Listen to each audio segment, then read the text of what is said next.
Hello, কে bike নিয়া কি গ্যাঞ্জাম হইছে? এই শহরে আমাকে লগে গ্যাঞ্জাম করবে এমন কোন খানকির পোলা আছে? আমি 48 নং ওয়ার্ডের 10 নং সহ সভাপতি, তুই আয়, আমি বিষয়টা দেখতে আছি। কেডা কি করবে? আয় তুই আয়। কে হইলো গ্যাঞ্জাম হইছে? বাইক নিয়া এখন আয় না কি লাগি? কি গ্যাঞ্জাম হইছে আমি একটু দেখুম না। আসছো? ও মামা আইছি কইও না, এলাকায় তোমার ইয়ে বড় ছোট যা আসলে সবার লেগে একটা বিশাল ধরনের গ্যান্দাম কি হয়ে গেছে। কি গ্যাঞ্জাম হইছে? ও মামা ওই আইছে সব ওরা কারা।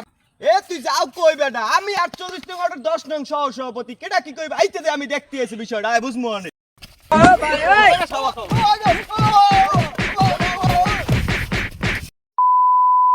আহা, আমি পারি না আর পারি না, আমি কেন মরি না? আব্রাইল কি চিনে না আমারে গো, আমি পারি না আর। A few moments later. ওই ভাই তুই বললে ফোন দেন, কেউ